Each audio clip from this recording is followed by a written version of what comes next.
पर beginner trader को पता नहीं होता कि कैसे मार्केट में परफेक्ट एंट्री और एग्जिट करेंगे, क्योंकि उन्हें चार्ट रीडिंग करना नहीं आता है।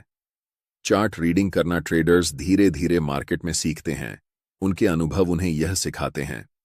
इसीलिए मैं अपने 4 साल के ट्रेडिंग अनुभव से जो चार्ट रीडिंग करना सीखा है, उसे कंप्लीट इस वीडियो में हम सिखाने वाले हैं। जब आपको चार्ट रीडिंग करना आता है, तब आप कंफ्यूज नहीं होते कि मार्केट में कब एंट्री करनी है और कब एग्जिट करनी है, जिससे आप स्ट्रॉन्ग ट्रेडिंग डिसीजन बना पाते हैं। शुरू करते हैं वीडियो को और स्टेप बाय स्टेप गाइड सीखते हैं कि कैसे लाइव मार्केट में चार्ट को रीड करके ट्रेड में एंट्री और एग्जिट करते हैं। चार्ट रीडिंग करने के लिए सबसे पहले आपको पता होना चाहिए कि चार्ट में बनने वाले कौन कौन से मोस्ट पावरफुल कैंडलस्टिक पैटर्न होते हैं। अगर आप इन 6 सबसे पावरफुल कैंडलस्टिक पैटर्न को सीख लेते हैं, तो आपको और कोई कैंडलस्टिक पैटर्न सीखने की जरूरत नहीं है, क्योंकि यही सबसे पावरफुल कैंडलस्टिक चार्ट्स पर देखने को मिलते हैं और इनकी एक्यूरेसी सबसे ज्यादा होती है। कैंडलस्टिक 2 तरह के होते हैं, पहले बुलिश कैंडलस्टिक पैटर्न और दूसरा बेयरिश कैंडलस्टिक पैटर्न, और हर एक ट्रेडर के लिए दोनों तरह के कैंडलस्टिक पैटर्न बराबर इंपॉर्टेंट होते हैं। सबसे पहले हैमर कैंडलस्टिक पैटर्न है और इसका just opposite inverted hammer candlestick pattern होता है।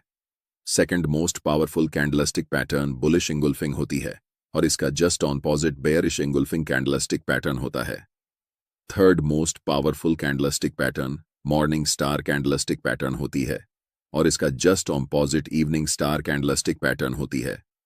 ऊपर के रो में दिख रहे सभी candlestick pattern bullish candlestick pattern हैं और नीचे वाले रो में जो भी कैंडलस्टिक दिख रही हैं, ये सारे बेयरिश कैंडलस्टिक पैटर्न हैं।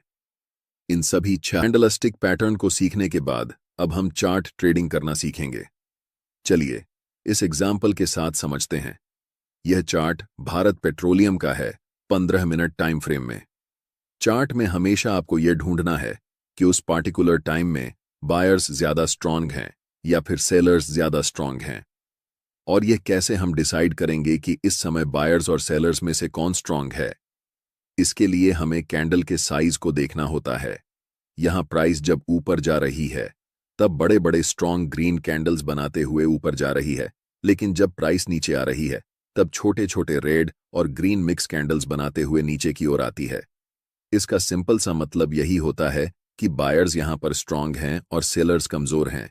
इसीलिए ऐसी सिचुएशन में हमें बाय साइड में पोजीशन प्लान करनी चाहिए। इस छोटे से डाउन ट्रेंड के बाद 3 बड़े बड़े ग्रीन कैंडल्स बनाते हुए प्राइस तेजी से ऊपर जाती है और ये 3 बड़े कैंडल्स हमें बताती हैं कि उस समय मार्केट में बायर्स बहुत ज्यादा मजबूत हैं। अंतिम कैंडल में एक लंबी अपर विक बनती है और वहां से प्राइस धीरे धीरे छोटे छोटे मिक्स कैंडल्स बनाते हुए कभी ग्रीन कभी रेड नीचे की तरफ आती है। यहां ध्यान देने वाली बात यह है कि जब प्राइस ऊपर जा रही थी, तब सिर्फ 3 कैंडल्स में प्राइस ऊपर चली गई, लेकिन जब प्राइस नीचे की तरफ आती है, तब धीरे धीरे स्मॉल कैंडल्स बनाते हुए नीचे आती है, जो हमें बताती है कि सेलर्स इस समय बहुत वीक हैं। ऐसी सिचुएशन में हम बाय पोजीशन के लिए प्लान करते हैं। ट्रेड में एंट्री के लिए हमें इंपॉर्टेंट रेजिस्टेंस लेवल को चार्ट्स पर ड्रॉ करना होगा। जैसे ही प्राइस बड़े ग्रीन कैंडल्स बनाते हुए रेजिस्टेंस लेवल के ऊपर क्लोज करती है, तब हम ट्रेड में एंट्री लेंगे, जिसमें हमारा स्टॉप लॉस ब्रेकआउट कैंडल के लो के नीचे होगा और टारगेट स्विंग हाई या फिर 1:3 रिस्क रिवॉर्ड रख सकते हैं। यहां हम एक डाउन ट्रेंड के उदाहरण पर चर्चा करेंगे। डाउन ट्रेंड में अक्सर जब प्राइस नीचे आती है, तब स्ट्रॉन्ग रेड कैंडल्स बनाते हुए नीचे आती है, लेकिन जब प्राइस रिकवर करती है, तो धीरे धीरे छोटे छोटे कैंडल्स या मिक्स कैंडल्स बनाते हुए ऊपर की तरफ जाती है। इस सेटअप का मतलब यह होता है कि इस समय बायर्स बहुत कमजोर होते हैं और सेलर्स ज्यादा मजबूत होते हैं। इसलिए हमें ऐसी सिचुएशन में सेल साइड पोजीशन प्लान करनी चाहिए। इसी चार्ट में जब प्राइस अगली बार नीचे की तरफ जाती है, तो बड़े बड़े रेड कैंडल्स बनाते हुए नीचे की तरफ जाती है, लेकिन जब प्राइस रिट्रेसमेंट में ऊपर की तरफ आती है, तो छोटी छोटी रेड और ग्रीन मिक्स कैंडल्स बनाते हुए ऊपर जाती है। यह हमें बताता है कि बायर्स इस समय बहुत कमजोर हैं और सेलर्स बहुत ज्यादा स्ट्रांग हैं। इसलिए हम सेल साइड में पोजीशन बनाएंगे। ट्रेड में एंट्री के लिए सबसे पहले हमें इंपॉर्टेंट सपोर्ट लेवल को ड्रॉ करना होगा। जब भी प्राइस इस सपोर्ट लेवल को ब्रेक करके नीचे की तरफ क्लोज होती है, तब हमें सेल साइड में एंट्री बनानी है। हमारा स्टॉप लॉस ब्रेकडाउन कैंडल के जस्ट अबव होगा और टारगेट स्विंग लो या फिर एक है 3 रिस्क रिवॉर्ड रेशियो में होगा। एक ये तो हमने समझा कि जब प्राइस अप ट्रेंड या फिर डाउन ट्रेंड में रहती है तब हमें कैसे चार्ट को रीड करना है।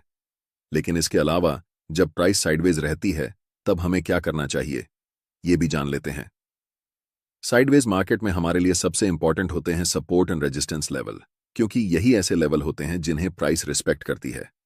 लेकिन ज्यादातर traders support and resistance level को गलत तरीके से इस्तेमाल करते हैं।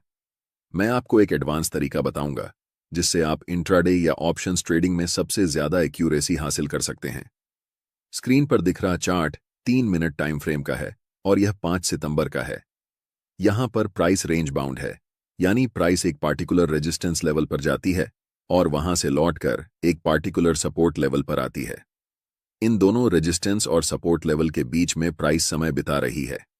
अब ऐसी सिचुएशन में ट्रेडर्स के मन में कंफ्यूजन होता है कि उन्हें ब्रेकआउट में ट्रेड लेना चाहिए या फिर रेजिस्टेंस से सपोर्ट तक और सपोर्ट से रेजिस्टेंस तक ट्रेड लेना चाहिए। इस कॉन्सेप्ट के बाद आपके मन में यह कंफ्यूजन नहीं रहेगी, इसीलिए वीडियो को ध्यान से देखना। जब भी प्राइस बिना टाइम स्पेंड किए डायरेक्ट किसी भी इंपॉर्टेंट लेवल, चाहे वह रेजिस्टेंस हो या सपोर्ट एरिया, को ब्रेक करती है, ज्यादातर समय वह ब्रेकआउट फेल या ब्रेकडाउन फेल होता है। छोटे टाइम फ्रेम में जब हम ऑप्शंस या इंट्राडे ट्रेडिंग करते हैं तो यह एक ट्रैप होता है।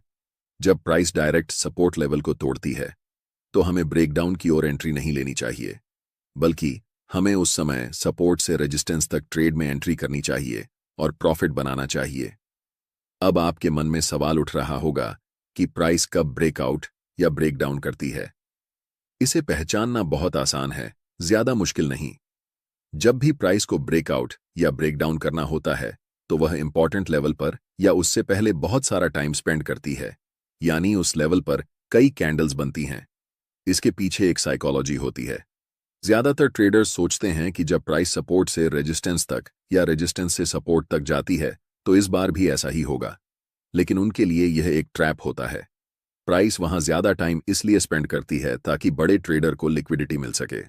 रिटेल ट्रेडर्स बाय पोजीशन में एंट्री लेते हैं और उनका स्टॉप लॉस सपोर्ट एरिया के ठीक नीचे होता है। जैसे ही प्राइस इस सपोर्ट एरिया को तोड़ती है, उन सभी रिटेल ट्रेडर्स का स्टॉप लॉस हिट होता है और प्राइस स्ट्रांगली बड़े बड़े रेड कैंडल्स बनाते हुए नीचे निकल जाती है। इसलिए ब्रेकआउट या ब्रेकडाउन से पहले हमें यह देखना होता है कि प्राइस इंपॉर्टेंट लेवल पर टाइम स्पेंड कर रही है या नहीं। अगर प्राइस ऐसे लेवल पर टाइम स्पेंड करती है और तब ब्रेकडाउन या ब्रेकआउट करती है तो हमें ब्रेकआउट या ब्रेकडाउन ट्रेड में एंट्री लेनी चाहिए। यह कॉन्सेप्ट आपके लिए सबसे ज्यादा इंपॉर्टेंट है, क्योंकि ज्यादातर इंट्राडे या ऑप्शन ट्रेडर्स सपोर्ट और रेजिस्टेंस लेवल को गलत तरीके से ट्रेड करते हैं। इसलिए मैंने इस कॉन्सेप्ट को डिटेल में समझाया है। ट्रेड में एंट्री करने के लिए आपका स्टॉप लॉस टाइम स्पेंड करने वाली कैंडल के ऊपर होगा और टारगेट स्विंग लो या 1:3 रिस्क रिवॉर्ड रेशियो हो सकता है।